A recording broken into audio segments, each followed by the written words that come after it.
are searching for genetic differences among races that can explain staggering inequalities in health and disease, as well as variations in drug response. There has been a corresponding explosion of race-based biotechnologies. In 2005, the U.S. Food and Drug Administration, FDA, approved the first race-specific drug, Vital, to treat heart failure in Black patients. Fertility clinics solicit egg donations on the basis of race and use race in genetic tests to determine which embryos to implant and which to discard. Consumers can send cheek swabs to dozens of online companies to find out not only their genetic ancestry, but also their racial identity. Some law enforcement agencies are using these same forensic tools to identify the race of suspects. And federal and state agents are starting to collect DNA from everyone they arrest, even those never charged with or convicted of a crime, filling ever-expanding government gene banks with compelled samples, mostly from Black and brown men. The new science and technology of racial genetics threatens to steer America on a course of social inhumanity that already has begun to dominate politics in this century.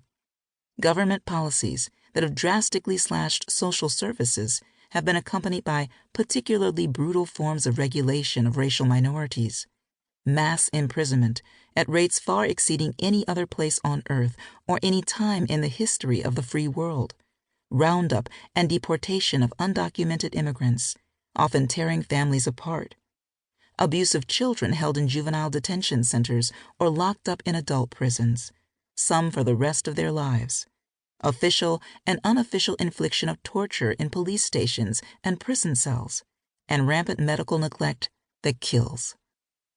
Today, many Americans believe that the election of Barack Obama as president ushered in a new post-racial society of equality, harmony, and opportunity.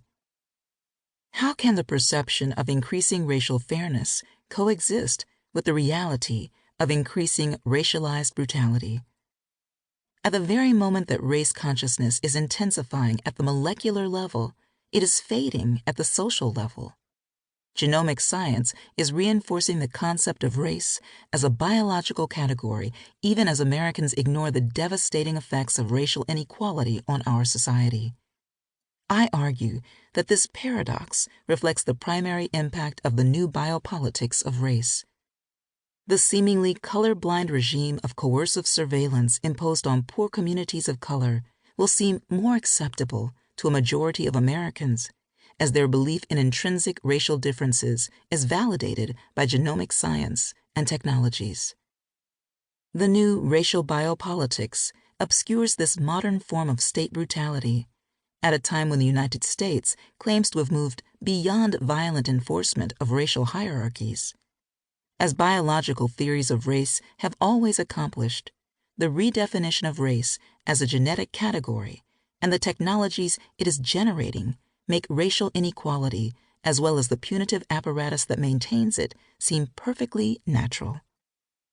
Despite claims that genomic scientists are reconfiguring race in a more precise and accurate way, I have found rampant confusion about this new racial science among friends and colleagues trying to understand where it fits in their conceptions of humanity and social equality. What is the value and impact of modernizing racial classifications with new genomic technology? Will this new understanding of race provide the answers we need to solve the problem of persistent racial inequality in our society? When I first began reading about scientific discoveries that purported to validate the biological reality of race, I wondered how the claims could be true. My parents, to whom this audiobook is dedicated, taught me that there's only one human race. This has meant more than words to me since childhood. As a scholar and activist, I have studied and seen firsthand the injustices made possible by separating people into different kinds of human beings. I undertook this book project as a personal challenge to my conviction that race is a political system. Would my own racial beliefs withstand my interviews with genomic researchers, the enthusiasm of many African Americans for tracing their genetic ancestry, and arguments by political activists?